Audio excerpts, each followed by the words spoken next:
Il suffit d'avancer sur quelques dizaines de mètres sur la lagune d'Abidjan pour prendre toute la mesure du désastre. Des centaines de milliers de déchets plastiques flottent à la surface.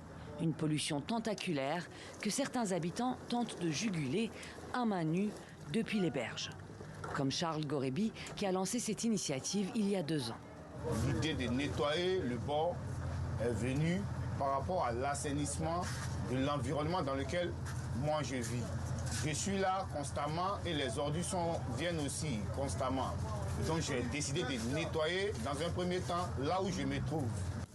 Charles et ses jeunes amis viennent ici tous les jours. Leur projet a retenu l'attention de la mairie qui les a mis en contact avec des entreprises de recyclage. Car parmi ces amas de détritus, il y a des déchets qui ont plus de valeur que d'autres, les bouteilles usagées. Alors au lieu de finir dans des décharges à ciel ouvert, elles sont revendues. Parce que nous-mêmes, on ne savait pas où les mettre au juste. Parce que souvent, on stockait ça sur la route et que la société de ramassage d'ordures abidjanais, et quand ils mettent 2 jours pour venir ramasser, ça crée une saleté à côté et tout ça. Donc les recycleurs nous aident à nous en débarrasser et à avoir aussi un peu d'argent. Un filet comme celui-ci rapporte 7 000 francs CFA, soit une dizaine d'euros. Suffisant pour faire de nouveaux adeptes du business du recyclage. Une fois emballées, pesées et vendues à un point de collecte, les bouteilles arrivent ici, dans cette usine d'Abidjan, créée par Naïef Salamé il y a 4 ans.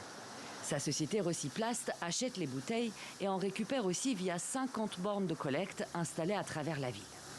C'est un concept qui permet aujourd'hui d'intercepter les déchets directement des ménages tout en récompensant par leur action éco-citoyenne.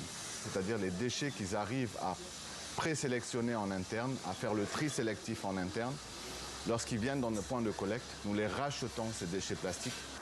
Ces déchets sont ensuite broyés et transformés en copeaux de plastique, une matière recyclée, revendue à des industriels ou réutilisée par l'entreprise elle-même pour fabriquer du mobilier urbain ou scolaire. Mais le recyclage n'est qu'une infime solution en Côte d'Ivoire et ailleurs. Selon l'ONU, plus de 400 millions de tonnes de plastique sont produites chaque année dans le monde, dont la moitié conçue pour un usage unique. La production annuelle a plus que doublé en 20 ans et elle pourrait tripler d'ici 2060 si rien n'est fait.